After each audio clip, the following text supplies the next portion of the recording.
नमस्कार प्रिय दर्शकों, आज एक बार पुनः आप सभी के सामने एक ज्ञानवर्धक और एक प्रेरणादायक कहानी लेकर हाजिर हुए हैं। प्रिय दर्शकों, गाय माता ने बताया है कि आखिर मनुष्य गरीब क्यों रहता है। दर्शकों, आज की इस कहानी में गाय माता ने मनुष्य की गरीब होने का 3 कारण बताए हैं और यह कारण वास्तव में आज कलयुग के समय है में सत्य है।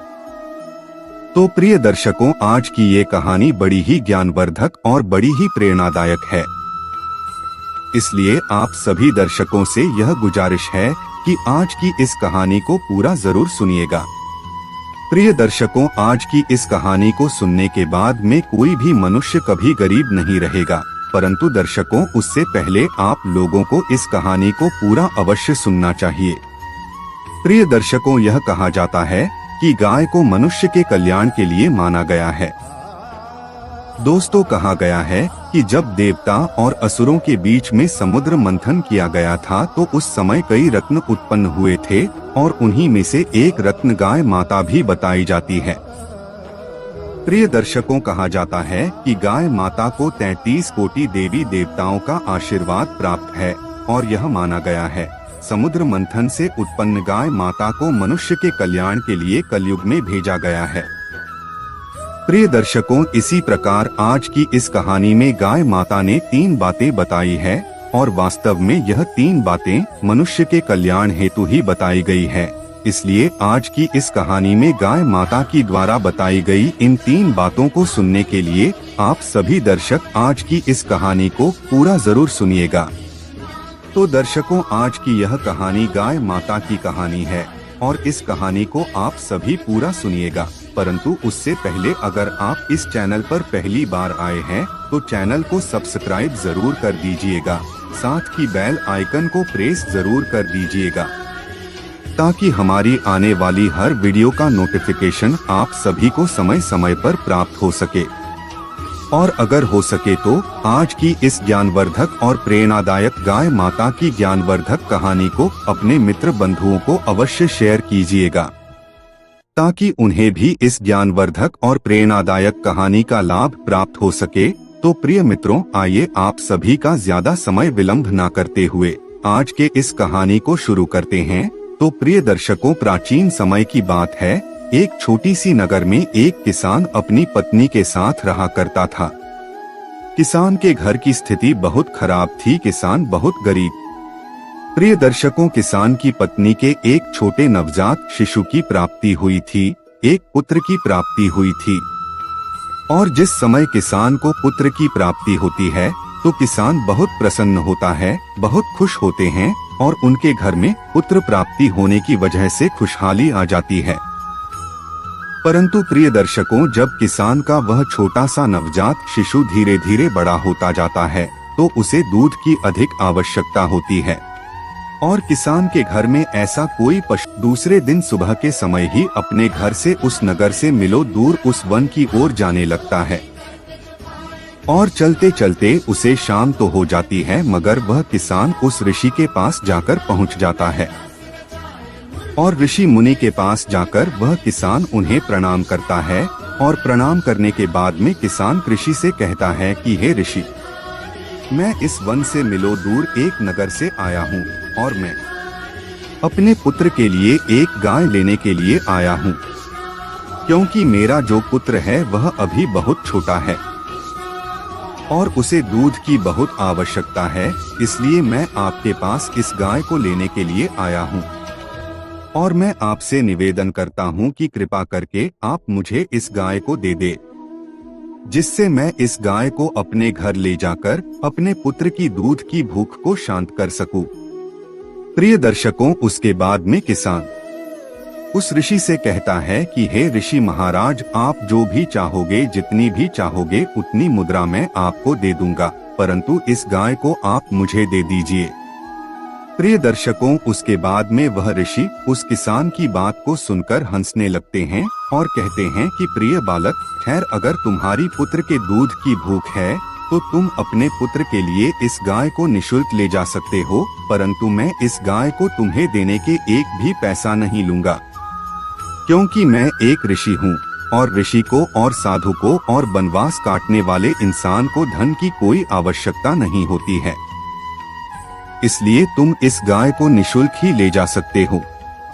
परंतु इस गाय को ले जाने से पहले मेरी कुछ शर्तें हैं और उन शर्तों को तुम्हें मानना होगा। तो दर्शकों, उसके बाद में वह ऋषि उस किसान से कहने लगते हैं कि हे किसान, कहते हैं कि जिस घर में गाय माता जाती है उस घर में हमेशा सुख और समृद्धि और लक्ष्मी और वैभव और समृद्धि गाय के पीछे पीछे जाती, क्योंकि गाय को 33 कोटि देवी देवताओं का आशीर्वाद है। और इसी कारणवश जिस घर में यह गाय माता जाती है उस घर में सुख और समृद्धि साथ ही। इसलिए तुम हमेशा इस गाय को इसके भूख के उपरांत इसके भोजन, चारा और पानी और इसके रहने और बैठने की व्यवस्था समय समय पर और ठीक ठाक रखना। दर्शकों, उसके बाद में वह ऋषि उन्हें कहते हैं कि हे किसान, कहा जाता है कि जिस घर में गाय माता जाती है उस घर में कभी भी धन की कमी नहीं होती, क्योंकि जिस घर में गाय माता जाती उस घर में गाय के पीछे पीछे रिद्धि सिद्धि के दाता और भाग्य का विधाता जाता है, यानी स्वयं माता लक्ष्मी के मानस पुत्र भगवान श्री गणेश जी भी जाते हैं। इसलिए तुम इस गाय को रोज सुबह होते ही एक रोटी अवश्य खिलाया करना। अगर तुम इस गाय को रोज सुबह उठते ही एक रोटी खिला दोगे तो उसे भगवान श्री गणेश तुमसे प्रसन्न हो जाएंगे, जिससे तुम्हारे घर में कभी भी धन की कमी नहीं होगी और तुम्हारा दुर्भाग्य समाप्त होकर तुम्हें और तुम्हारे घर को सौभाग्य की प्राप्ति होगी। प्रिय दर्शकों, उसके बाद में वो ऋषि उस किसान से कहते हैं कि हे किसान, अगर तुम इस गाय को अपने घर लेकर जा रहे हो तो कभी भी तुम इस गाय का तुम शोषण करने के बाद में इसे छोड़ मत देना।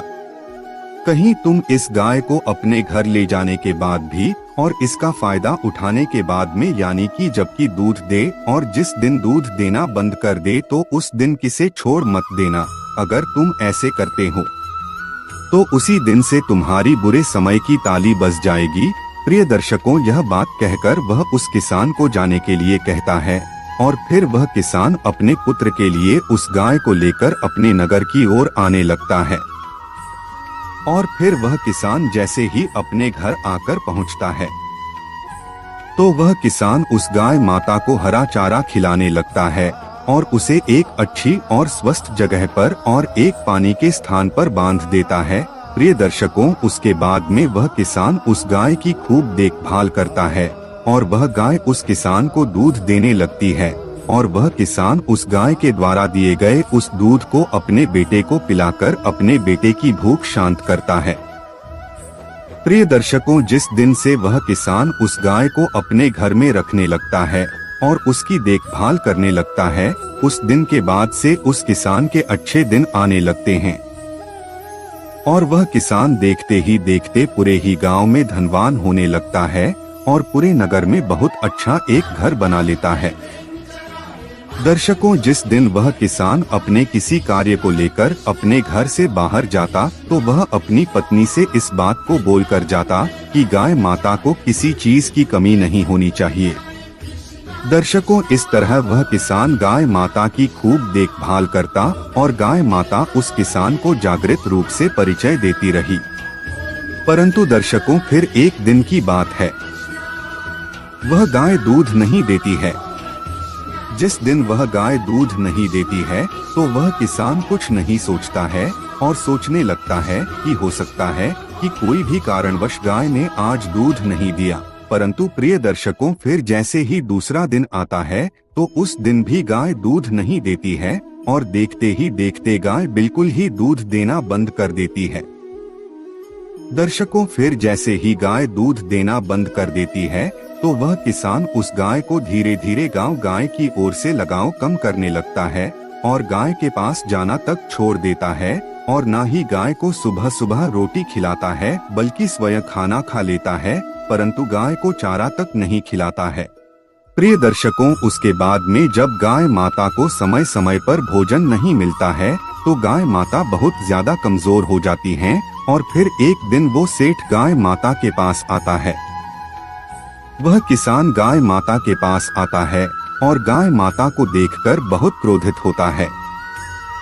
और गाय को अपने स्थान से खोलकर जंगल की ओर जाने लगता है और जंगल में जाकर छोड़ देता है। प्रिय दर्शकों, उसके बाद में उस दिन वह किसान उस गाय को जंगल में छोड़कर आ जाता है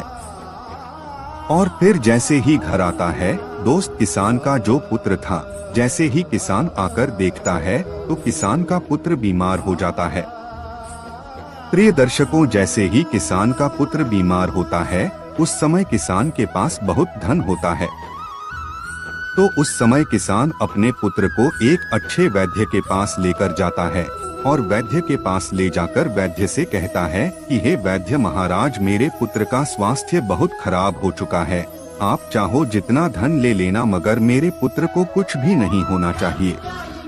तो दर्शकों, जो किसान का पुत्र था, उसकी हालत बहुत ज्यादा खराब हो जाती है और वैद्य उस सेठ किसान से कहता है कि पैसा धन बहुत चाहिए। तो दर्शकों, उस सेठ किसान का जो धन था, वह सारा धन, जितना भी उसके पास धन था, सारा धन उसके पुत्र के इलाज में लग जाता है। उसके बाद भी उसके पुत्र की स्वास्थ्य में कोई सुधार नहीं आता है और फिर अंत में वह वैद्य और धन के बारे में बोलता है तो किसान सेठ अपने द्वारा बनाए गए घर को भी बेच देता है और अपने पुत्र के इलाज में लगा देता है। प्रिय दर्शकों, उसके बाद में वह किसान सेठ पूरी तरह से बर्बाद हो जाता है, कंगाल हो जाता है और फिर उसका पुत्र ठीक हो जाता है और वह किसान सेठ अपने पुत्र को लेकर अपने घर, अपने नगर की ओर आता है तो उसके पास कोई घर नहीं होता है और ना ही धन होता है। तो वो किसान पूरी तरह कंगाल हो जाता है और अपने पुत्र को अपने पुराने घर, अपनी पुरानी झोपड़ी में लेकर चले जाता है और वहां पर जाकर रोने लगता है और बहुत उदास होता है। प्रिय दर्शकों, उसके बाद में वो किसान सेठ समझ जाता है कि यह सब मेरे ही कर्मों की वजह से हो रहा है। तो वो किसान सेठ गाय माता को ढूंढने के लिए जंगल की ओर जाता है और जंगल की ओर जाकर देखता है तो वह गाय माता दिख जाती है और फिर गाय माता से जाकर वह किसान क्षमा मांगने लगता है और गाय माता की पैरों में गिर जाता है और उसके बाद में वह गाय माता उस किसान से कहती है कि हे बालक, जैसा करोगे ठीक वैसा ही पाओगे। प्रिय दर्शकों, उसके बाद में वह किसान गाय माता से माफी मांगने लगता है और फिर गाय माता किसान से कहती है कि हे किसान, हे दुष्ट, अगर ऐसी ही बात है तो मैं तुम्हें आज 3 बातें बता रही हूँ और इन बातों पर तुम्हें आज के बाद हमेशा अमल करना है। तो प्रिय दर्शकों, उसके बाद में गाय माता उस किसान को 3 बातें बताने लगती हैं और कहती है कि है किसान, पहली बात, कभी भी किसी भी मनुष्य को अपने मित्र के साथ छल नहीं करना चाहिए, क्योंकि जो मनुष्य अपने मित्र के साथ छल करता है, यह फिर अन्य किसी व्यक्ति के साथ छल करता है, यह फिर उसका शोषण करता है, उसका फायदा उठाता है। वह मनुष्य, वह इंसान अपने जीवन में कभी सुखी नहीं रहता है, क्योंकि जो मनुष्य दूसरे मनुष्य के भाग्य का छीन कर खाता है, वह भोजन उसके पेट में कभी भी नहीं भाता है। इसलिए कभी भी किसी भी मनुष्य को किसी के साथ छल और उसका फायदा नहीं उठाना चाहिए।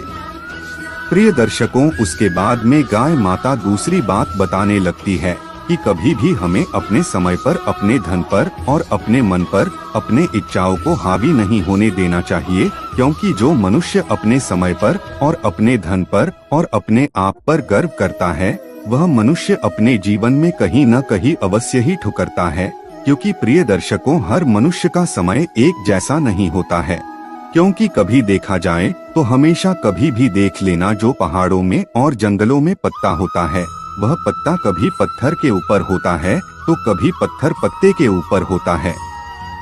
ठीक इसी प्रकार समय एक ऐसी घड़ी है जो बदलते किसी को समय नहीं लगता है। इसलिए कभी भी किसी भी मनुष्य को अपने समय पर, अपने धन पर गर्व नहीं करना चाहिए। प्रिय दर्शकों, उसके बाद में एक गाय माता तीसरी बात बताने लगती है और कहती है कि कभी भी किसी भी मनुष्य को अपने घर के मामले में अन्य लोगों से राय नहीं लेनी चाहिए, क्योंकि प्रिय दर्शकों, कहा कि अगर हमारे घर में लड़ाई झगड़ा हो और अगर हम उस झगड़े के बारे में हमारे पड़ोस के अन्य लोगों से किसी भी चीज के बारे में राय ले रहे हैं, तो वह लोग हमेशा काम को बिगाड़ने के